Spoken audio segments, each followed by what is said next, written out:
Dans cette vidéo, nous allons comparer l'Ethereum et Polygon, deux projets possédant des écosystèmes très importants, avec l'Ethereum bien plus ancien et Polygon, un projet qui se développe très vite. À la fin de cette vidéo, vous aurez quelques outils pour savoir quel projet peut être plus intéressant qu'un autre en fonction de votre stratégie d'investissement. Salut à tous et bienvenue dans cette nouvelle vidéo. Aujourd'hui on va parler de l'Ethereum et de Polygon, deux projets très importants avec l'Ethereum qui se situe en deuxième position avec une valorisation de 338 milliards de dollars, un prix actuel à 2819 dollars, et Polygon qui est une solution de couche 2 sur l'Ethereum qui va justement corriger les problèmes que connaît l'Ethereum sur son évolutivité, sa vitesse de transaction et les frais de transaction qui sont très coûteux sur l'Ethereum. Polygon aujourd'hui a un prix de 1,57 dollars, une valorisation de 11,8 milliards de dollars, donc une valorisation bien plus faible que l'Ethereum. Il se situe en 16e position en termes de valorisation, ce qui est tout de même très intéressant. Ce n'est pas un petit projet et c'est un projet qui a un bon avenir devant lui comme vous allez le voir dans cette vidéo. Alors avant de commencer cette vidéo, je remercie le sponsor de cette vidéo, Margex, une plateforme de trading à effet de levier dérivé de crypto-monnaies qui a l'air super prometteuse car ils résolvent à peu près tous les problèmes que nous voyons en ce moment avec les différentes plateformes d'échange. Ils offrent leurs services de trading aux Français sans passer forcément par un KYC, donc il est très facile de s'inscrire et je m'y suis en fait moi-même inscrit, j'ai ouvert quelques trades à effet de levier et c'est un moyen fiable d'échanger des bitcoins, de l'Ethereum, du USDT. Au total, il possède 11 devises avec un effet de levier jusqu'à 100 fois, ce qui signifie qu'avec un petit capital, vous pouvez gagner bien plus, et non seulement lorsque la crypto est à la hausse, mais aussi lorsque la valeur baisse. Bien sûr, cela nécessite une approche réfléchie du trading, ce n'est pas pour tout le monde, ça s'adresse plutôt aux traders expérimentés, et lorsque vous allez utiliser de telles plateformes, pensez toujours à utiliser des stop loss et à prendre des bénéfices. Ça, c'est l'aspect le plus important, mais pour les traders expérimentés, je vous apprends rien à ce niveau-là. Aussi, sur la plateforme, les commissions sont faibles. Si vous faites par exemple un dépôt de USDT TRC20, vous aurez une commission de seulement 1 $. Et donc je vous mets un lien dans la description vers la plateforme Margex. Vous pouvez utiliser mon code promo pour obtenir un bonus de démarrage gratuit. Et leur système est très intuitif, très facile à naviguer. Il m'a fallu littéralement quelques minutes pour démarrer. C'est vraiment très simple et j'ai juste défini mes stop loss et take profit pour être sûr de ne pas faire d'erreur. Ça, c'est vraiment l'aspect le plus important lorsqu'on fait du trading. Après ça, après avoir défini nos objectifs de trading, il n'y a pas forcément besoin de regarder les graphiques tout le temps. Alors ils ont également une protection contre la manipulation des prix. C'est pour ça que cette plateforme peut être intéressante lorsqu'il y a de fortes variations sur les marchés. Et dans l'ensemble, donc, je pense que Margex pourrait être une bonne alternative pour les traders expérimentés ou alors votre plateforme de trading principale. Ils font de la maintenance, mais à part ça, ça a l'air assez stable contrairement à d'autres bourses. Leur système peut fonctionner avec 100 000 transactions par seconde, avec un temps d'exécution moyen des ordres de 8 millisecondes, ce qui est très bien. Et dans l'ensemble, Margex pourrait être une excellente plateforme pour un démarrage intelligent dans le trading. Il est facile de s'y retrouver, mais bien sûr, si vous êtes un trader expérimenté. Alors en plus, ce qui est bien sur cette plateforme, c'est que vous pouvez choisir la langue française. Et donc la plateforme est très accessible et en français, donc ça va faciliter l'utilisation pour beaucoup d'entre vous. Et donc si ça vous intéresse, pensez à utiliser mon code promotionnel pour Margex pour obtenir un bonus. Je vous laisse mon lien dans la description, je vous souhaite un très bon moment sur cette plateforme et bonne chance pour le trading. Et donc on est parti, parlons directement de l'Ethereum. Si vous avez déjà été dans cet espace, l'espace des cryptos, au cours des 6 derniers mois, on a remarqué beaucoup de problèmes d'évolutivité sur le réseau Ethereum, car il a attiré énormément de monde, énormément de développement et d'investissement. Et en fait, l'Ethereum, c'est l'écosystème qui va mener la finance décentralisée. Aujourd'hui, verrouillons un TVL, une Total Value Locked de 111 milliards de dollars. On peut voir sur le graphe une forte accélération de la DeFi, de la finance décentralisée, depuis l'année 2021. On avait atteint des sommets de TVL à 155 milliards de dollars en novembre 2021, et au cours des 12 derniers mois, l'Ethereum a augmenté sa valeur de 170% et à l'heure actuelle, il possède plus de 415 protocoles construits dessus. Les protocoles de la finance décentralisée qui vont jouer un rôle important pour les institutions, pour les investisseurs qui souhaitent faire fructifier leur capital via des services de finance décentralisée.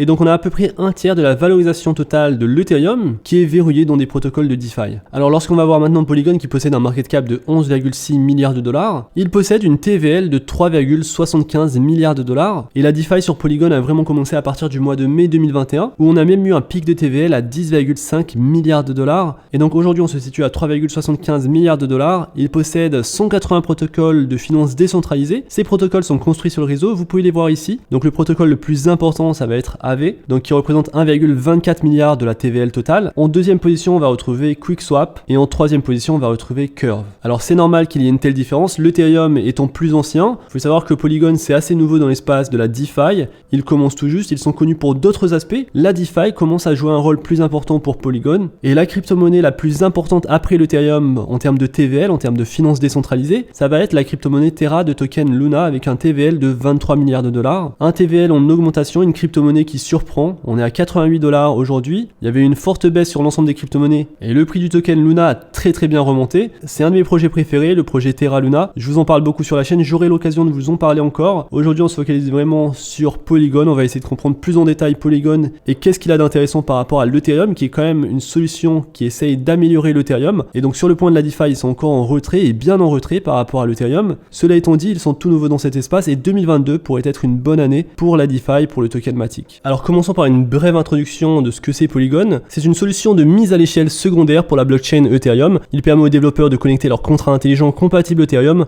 dans Polygon. Cette blockchain comble un vide important du réseau Ethereum, car l'Ethereum souffre aujourd'hui de transactions très lentes, comme vous le savez, de frais élevés, et Polygon comble ce vide sans sacrifier la sécurité. Polygon est donc essentiellement considéré comme une blockchain de deuxième couche. On pourrait prendre l'Ethereum comme étant une autoroute avec beaucoup de voitures, beaucoup de trafic, possédant ses propres péages, et Polygon comme étant des routes parallèles qui pourraient donc potentiellement être plus rapides, car les péages, il n'y en aurait pas, et en plus de ça, il y aurait moins de trafic, et donc ça représenterait une option alternative bien meilleure que l'Ethereum. Alors l'Ethereum, c'est quand même le projet le plus important. Je pense pas qu'il soit très important de vous le présenter en détail. C'est une blockchain qui a bouleversé l'écosystème de la technologie blockchain avec son lancement en 2015. Il a non seulement introduit une blockchain programmable où les gens peuvent développer des applications décentralisées, mais il a également inspiré de nombreuses blockchains de première couche et deuxième couche qui sont venues bien plus tard et qui aujourd'hui construisent leur écosystème sur d'autres blockchains et qui regroupent toujours plus de développeurs du monde entier. L'Ethereum, c'est quand même un projet de référence, un projet de choix juste après le Bitcoin. L'Ethereum est programmable et a lancé les contrats intelligents. Et en plus de ça, l'Ethereum est Proof of Work aujourd'hui, mais ils vont faire une transition sur leur mécanisme pour passer Proof of Stake, comme la plupart des blockchains aujourd'hui, et ça devrait corriger le problème des frais de transaction et des vitesses de transaction. Et donc l'Ethereum a complètement révolutionné les blockchains qui sont venus après. Maintenant, ils utilisent beaucoup la technologie d'Ethereum pour construire leur réseau optimisé. Et donc vous allez voir beaucoup de projets utiliser le même langage de programmation que l'Ethereum, Solidity. Et c'est d'ailleurs ce qu'utilise Polygon. Et donc l'Ethereum aujourd'hui fait une transition de son mécanisme de preuve de travail sur un mécanisme de preuve de participation. Polygon aujourd'hui est une blockchain Proof of Stake qui a proposé des améliorations importantes sur les limitations de l'Ethereum. Et tout d'abord, ils ont proposé la compatibilité EVM, Ethereum Virtual Machine, qui est l'une des caractéristiques les plus importantes de Polygon car elle permet aux développeurs de l'Ethereum de lancer leurs applications décentralisées en quelques clics et avec des transactions plus rapides et moins chères sur une autre blockchain, sur la blockchain Polygon. Alors l'interopérabilité est également un gros problème qui permet au protocole interchain d'échanger des informations entre Polygon et d'autres blockchains. On retrouve maintenant des blockchains qui se spécialisent sur l'interopérabilité. On va retrouver Polkadot, une blockchain importante qui va spécialiser sur ce concept, et Polygon n'a rien à envier de ce niveau-là. C'est une blockchain qui également se focalise sur l'interopérabilité et une blockchain qui possède également une bonne sécurité car Polygon va fonctionner comme une blockchain de haute personnalisation en permettant des connexions interchaînes sans sacrifier la sécurité. Alors pour revenir sur l'Ethereum, c'est un projet très innovant qui a permis l'introduction des nouveaux concepts de jetons tels que les applications décentralisées dans la finance, mais bien sûr les NFT, les jetons non fongibles.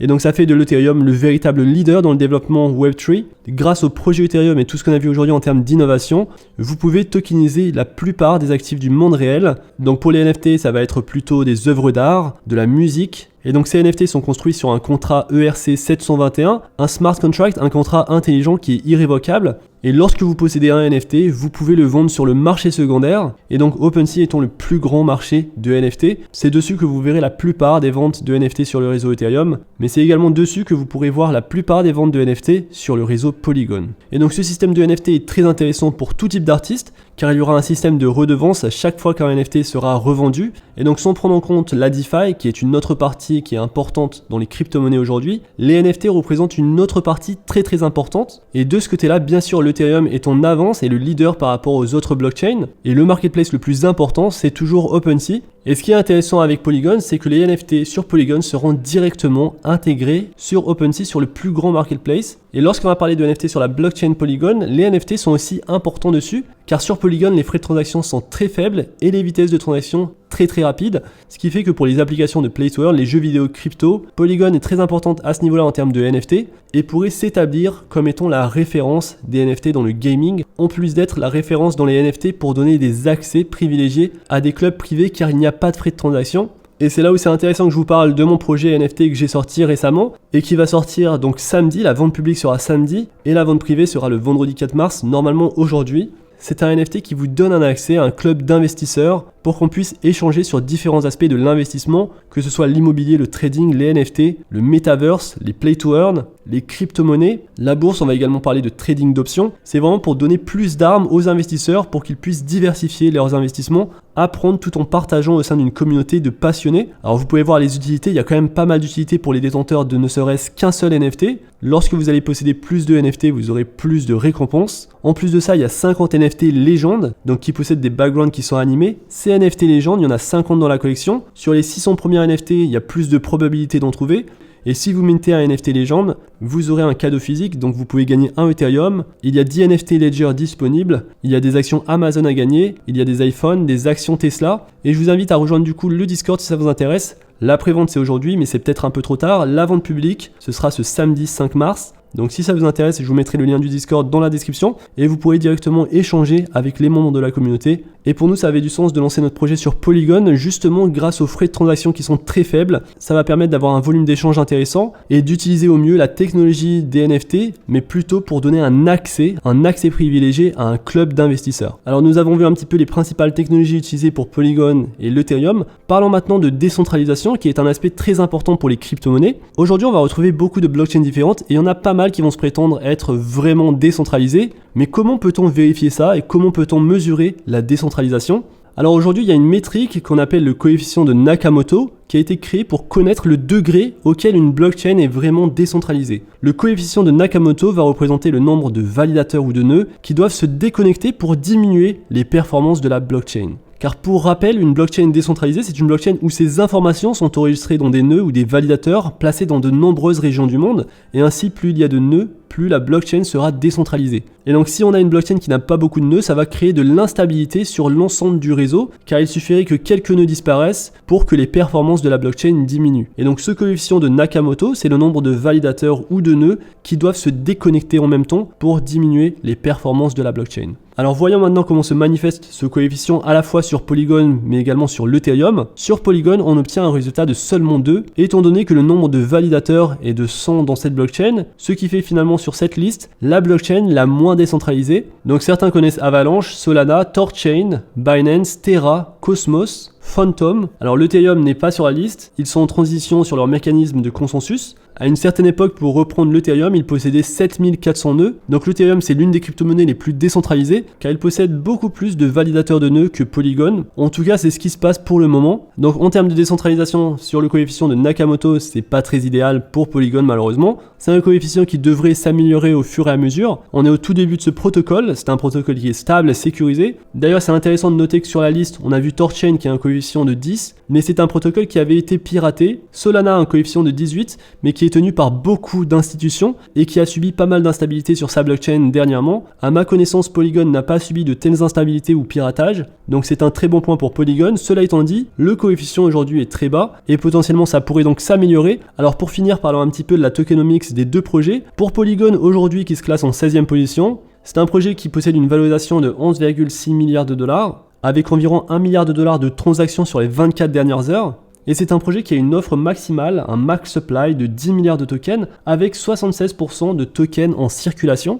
Comme on l'a vu ici avec le Tokenmatic, vous pouvez participer à des protocoles de DeFi, à des jeux Play to Earn, aux NFT, aux protocoles d'échange. Le Tokenmatic est utilisé pour les frais de transaction et les votes de gouvernance. Et en plus de ça, c'est un jeton qu'on peut acheter pratiquement n'importe où, que ce soit sur Binance, Coinbase, KuCoin, FTX. Sur les plus grandes plateformes d'échange centralisées, vous pouvez acheter des jetons Matic. Lorsqu'on va parler de l'Ethereum, nous sommes sur un jeton ERC20. L'Ethereum c'est toujours classé comme étant l'une des principales blockchains et se retrouve donc en deuxième position en termes de capitalisation boursière. Aujourd'hui, la valorisation est de 327 milliards de dollars, un prix de 2700 dollars. Sur les 24 dernières heures, il y a eu un volume tradé de 14 milliards de dollars et l'Ethereum ne possède pas d'offre maximale de max supply. Malgré qu'il ne possède pas d'offre maximale, on pourrait avoir plus d'informations lorsqu'il y aura la deuxième étape de l'Ethereum 2.0 ou alors ce nouveau consensus de Proof of Stake. Une fois que ce sera lancé, l'Ethereum pourrait être déflationniste, mais aujourd'hui c'est difficile à dire. Cela étant dit, ce token a toujours été considéré avec le Bitcoin comme un actif d'investissement long terme car c'est l'un des projets possédant les meilleurs fondamentaux techniques, l'un des projets les plus robustes et donc pour moi c'est un projet à avoir sur son portefeuille crypto. Forcément l'Ethereum est un projet très important et en termes de cas d'utilisation on va retrouver énormément de choses et on retrouvera également les innovations sur l'Ethereum pour peut-être ensuite se décliner sur d'autres blockchains. Alors comme le token Matic, l'Ethereum est aujourd'hui disponible sur les plus grosses plateformes d'échange centralisées, que ce soit Binance, Coinbase, FTX, KuCoin. Et donc en termes de tokenomics entre les deux projets, je trouve que Polygon est plus intéressant, forcément, tout simplement parce que Polygon possède une offre maximale, un max supply qui est limité, alors que l'Ethereum aujourd'hui n'en possède pas. Et ça c'est vraiment le point fort de Polygon aujourd'hui sur les mouvements de prix et sur la potentielle prise de valeur du token Polygon sur les prochaines années. Et je le répète encore une fois, je pense qu'on va voir des choses très intéressantes sur l'Ethereum, sur la nouvelle version, l'Ethereum 2.0. Je vous en parlerai sur la chaîne. Et donc voilà pour ce rapide comparatif entre l'Ethereum et Polygon. Alors moi, ce qui me plaît sur Polygon, c'est sa valorisation qui est de seulement 11,6 milliards de dollars. C'est un petit projet en 16e position qui semble contrer tous les problèmes que possède l'Ethereum aujourd'hui. Il y a beaucoup d'activités qui commencent à voir le jour sur Polygon. On a vu une montée de la DeFi sur 2021. Je pense que ça va continuer comme ça sur les prochaines années. Polygon est également une blockchain très sécurisée grâce justement à cette couche 2 qui agit sur l'Ethereum. Et donc je pense que Polygon a plus de potentiel pour évoluer durablement sur le court et moyen terme, tout simplement parce qu'il corrige les problèmes de l'Ethereum aujourd'hui. Et donc c'est un projet que je possède dans mon portefeuille long terme. Je pense que Polygon c'est un bon projet et qu'on se situe aujourd'hui à des prix intéressants, sachant que le token avait eu des all-time high aux alentours de 2,9 $, et qu'on pourrait potentiellement sur l'année 2022 aller chercher ces 3 $ et peut-être bien plus sur les prochaines années. Alors la question que tout le monde se pose peut-être, qu'adviendra-t-il de Polygon après l'Ethereum 2.0 ? Alors c'est une question très importante et selon moi ça va se jouer principalement sur la stratégie que va adopter Polygon. Et donc on aura l'occasion de parler de ça. Dites-moi ce que vous en pensez dans l'espace commentaire. J'espère que cette vidéo vous a plu. Si c'est le cas, n'hésitez pas à liker la vidéo, à vous abonner à la chaîne. N'hésitez pas également à rejoindre le Discord Meta Investor si vous ne voulez pas rater le lancement public des NFT qui se fera demain le 5 mars. Je vous dis à très bientôt, on se retrouve très vite pour une prochaine vidéo. D'ici là, faites attention à vous, investissez bien et à la prochaine. Peace.